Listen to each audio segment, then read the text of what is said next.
Alors, je dois expliquer quelque chose aussi, parce que ce conte est un conte traditionnel africain. Et les conteurs africains, ils veulent toujours être sûrs que les écouteurs ne sont pas encore endormis. Alors, pour vérifier cette situation, alors on a toujours une question. Et la question, dans ce cas maintenant, c'est Amakuru.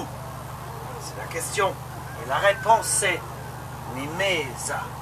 Alors, moi, je vais dire Amakuru et vous allez répondre Nimeza. Nimeza. Nimeza. Alors, tout le monde. Nimeza. Amakuru. Nimeza. Ah, plus fort, s'il vous plaît. Hein? Amakuru. Nimeza. Amakuru. Nimeza. Alors, il y avait une araignée mâle et il s'appela Anansi. Et il était très bizarre parce que Anansi, il avait toujours des idées, alors des idées bizarres, des idées... Bon, alors par exemple, un jour, il était à l'extérieur, avant sa maison, et il était là, il était en train de réfléchir, et il y avait une question pour lui, parce que il voudrait savoir combien de la sagesse il existe dans tout le monde entier. Et c'est difficile à savoir, n'est-ce pas? La sagesse de tout le monde entier, n'est-ce pas? Mais Anansi, il avait toujours des idées pour résoudre des problèmes. Et dans ce cas, il pensa, alors j'ai deux calebasses.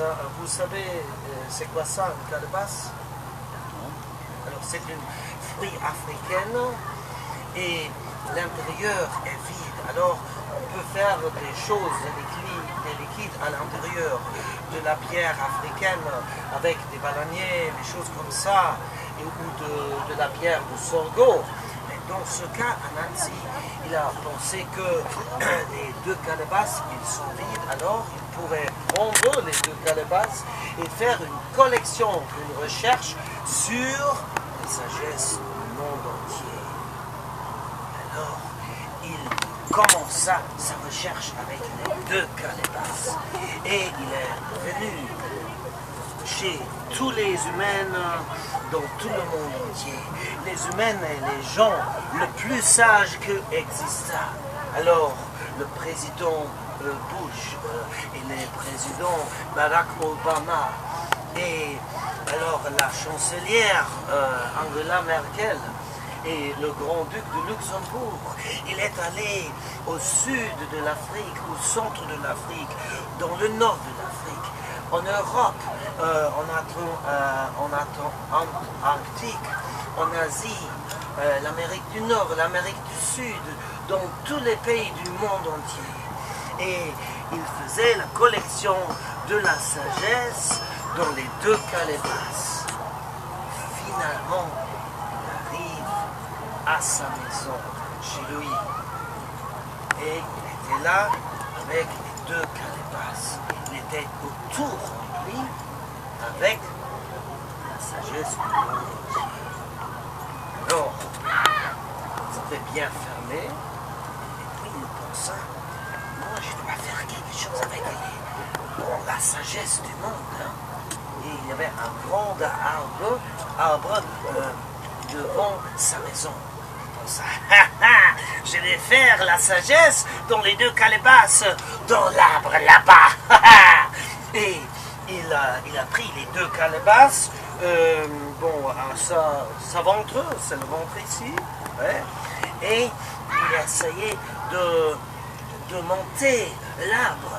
Mais car il y avait les deux calebasses, c'était très difficile pour lui à monter et en même temps de garder les calebasses comme ça derrière lui, et il entenda un bruit. Papa, qu'est-ce que tu fais là? C'est vraiment bizarre sur deux calebasses à ta ventre, mais c'est pas plus intelligent de faire les deux calebasses sur le dos, c'est pas plus facile. C'est très rigolo. Alors son père, il était attaché à l'arbre avec les deux calebasses. Il pensa, alors mon fils, il a vraiment raison. Alors il est en train de prendre les deux calebasses et les faire sur le dos.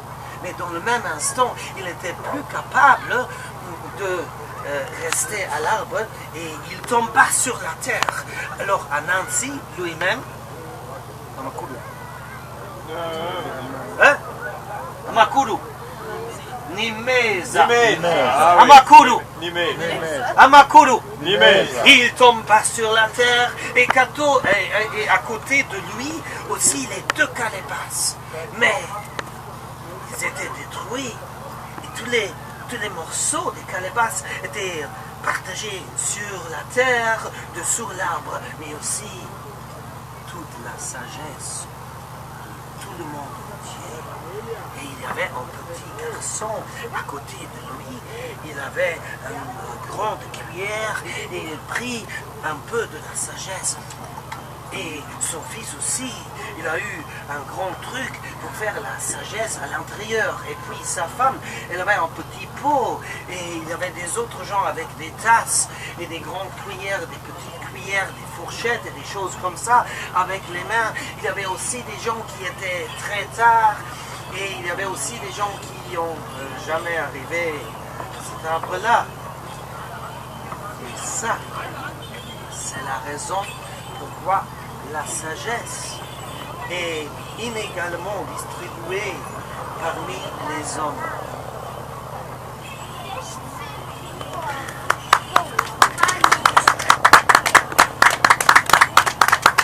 J'espère que vous avez bien compris ce conte.